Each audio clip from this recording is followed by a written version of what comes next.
This is Sam. Thank you for joining us for the colouring tutorial for Colour My Sketchbook 4 by Bennett Klein.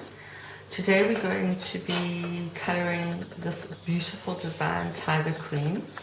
I'm going to take you through the steps. We're going to do a few different videos, so we'll take you through the steps of colouring the whole piece.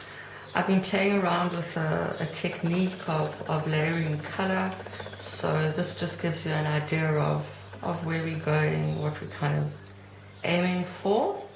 And I've started doing this one so that I can show you what the first step kind of looks like, and I've left some pieces open so that I can take you through the steps.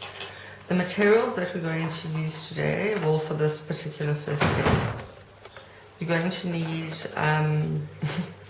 some fine liners. So orange fine liner. I like to use the Stadler Tri-Plus. The Stabilos also work really fantastically. This is color number 54, it's the orange. Then a yellow pencil. Mainly I'll be using polychromos, but you can quite easily replace all of these colors with whatever set of pencils that you're using. This one in the polychromo is number 105, and it's the light cadmium yellow. Two oranges, a lighter one, this one, orange, cadmium orange, sorry, number 111, and orange glaze 113. Another one of my favorite colors ever is red violet. It's number 194. It's a lovely ox blood color. Aqua, I'm going to be using the aqua green number 21 from the Giotto Store Novas, and you'll also need a nice dark blue. This one is the helio blue reddish number 151. So to get started, the first thing we're going to do is we're going to do outlining. Those of you that have seen tutorials that I've done will know all about outlining, but I'm going to spend a little bit of time going through it again for those of you who've maybe not done this yet before. With the grayscales, one of the advantages of doing outlining is that it helps you to see where you've got to color. Sometimes it's not always so clear, and also it helps to kind of take away the grey blackness of the drawings.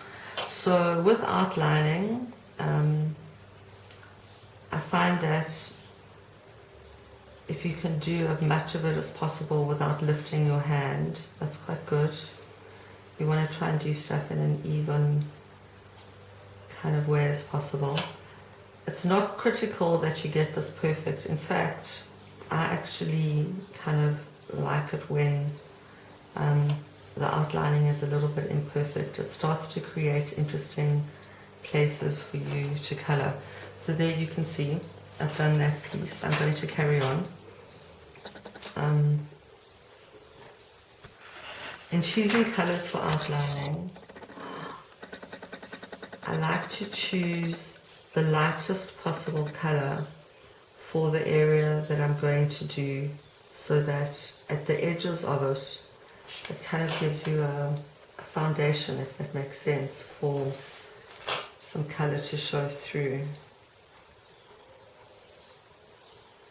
Again, I don't think you have to worry too much about getting it perfect. The more irregular, actually, the more interesting. So keep going with the outlining. Also find it's very helpful. It kind of gets you in touch with what you're coloring.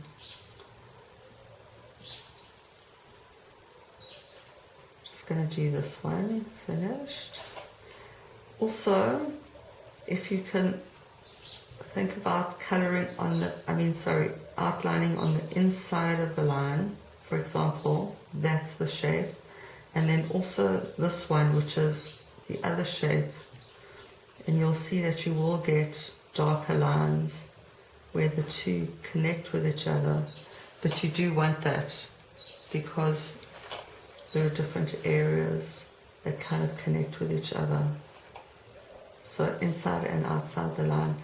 Once you start coloring, it feels almost like the space is naked if it doesn't have the outlining. So that kind of is the effect that you're going for. If you have a look at this, you can see I've done the whole crown piece, including these like leafy feathers up on the top. Everywhere has been outlined. Where the lines are darker, do a little blob, make it a little bit darker. Try, for example, in this area here to be as neat as possible, but don't stress if you've made a mistake. It just is very much the base, it's the foundation. You're going to color over it. You won't even see your mistakes. So then to move things on from there, the next step is to apply a base layer of color, which I always like to start with the lightest color that we're going to be working with. Because we're going for this gold effect, the orange outline already makes it look quite rich, and we're going to use this yellow. This is the light cadmium yellow, and just fill in the space.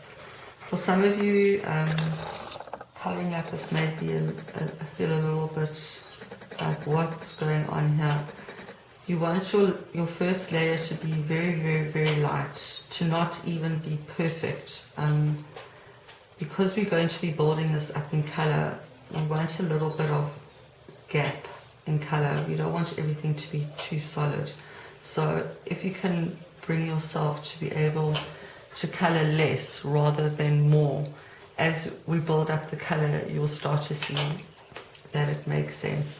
That needs to be done for everywhere as well. Everywhere that you've outlined in orange, you need to go and do a base layer of yellow. That's the very first step. Crack on with that, and we'll catch up with each other in a bit.